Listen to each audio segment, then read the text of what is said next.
BJP सरकार ने तय कर दिया कि जाति जनगणना और आम जनगणना फरवरी तथा मार्च 2027 में होगी।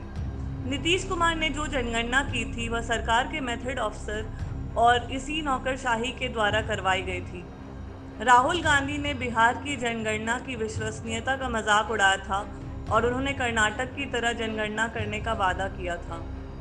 भारत में जनगणना के लिए अधिनियम 1948 है और इसके साथ जनगणना के रूल्स यानी नियम 1990 के आधार पर जनगणना आयोग हर 10 वर्ष पर जनगणना करवाती है। अभी 2011 के बाद कोई जनगणना नहीं हुई है।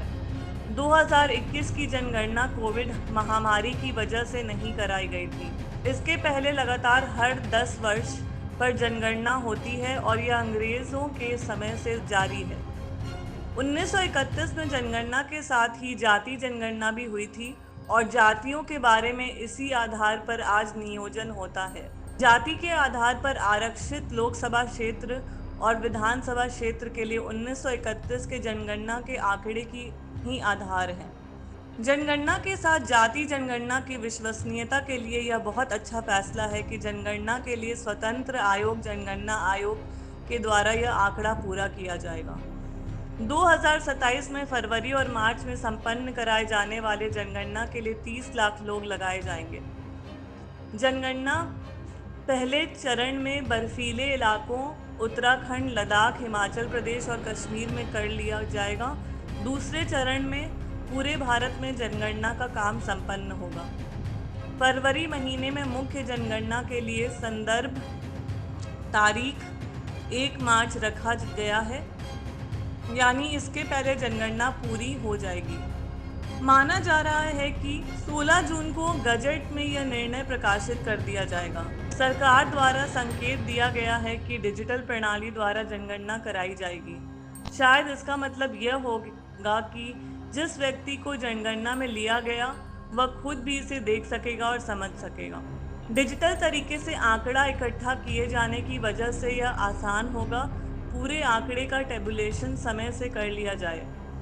जनगणना में जाति जनगणना और मनमोहन सिंह सरकार द्वारा प्रस्तावित आर्थिक सामाजिक सर्वेक्षण जोड़ दिए जाने की वजह से नीतियां बनाने के साथ जातियों के परिसीमन और लोकसभा और विधानसभा क्षेत्र के नए परिसीमन इत्यादि में आसानी होगी।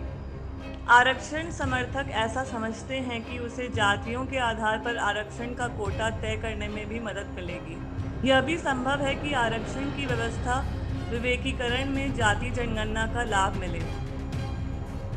जाति जनगणना को लेकर कांग्रेस तथा उनके विपक्षी दल आग्रह करते रहते हैं। इस एजेंडा को भारतीय जनता पार्टी ने हाईजैक कर लिया। लोग अभी भी याद कर रहे हैं कि जब कर्पूरी ठाकुर ने अत्यंत पिछड़ी जाति और पिछड़ी जातियों के लिए रिजर्वेशन प्रस्ताव पारित करवाया था, तब जनसंघ जैसे दल ने उनकी सरकार गिरा दी थी।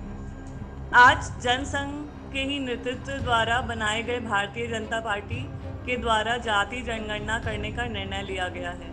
जाति जनगणना में सबसे ज़्यादा सवाल यह उठा था कि बिहार में अनेक पिछड़ी जातियों को अपनी जाति के आंकड़े पर विश्वास नहीं था। गणना करने वाली एजेंसी पर भरोसा नहीं किया गया था और सवाल उठाया गया था। दूसरी बात बिहार में यह हुई थी कि आंकड़े से एक आर्थिक आंकड़ा निकला था, जिसके हिसाब से बिहार के 96 लाख परिवार प्रति महीना 5,000 रुपये से कम पर गुजर बसर करते हैं।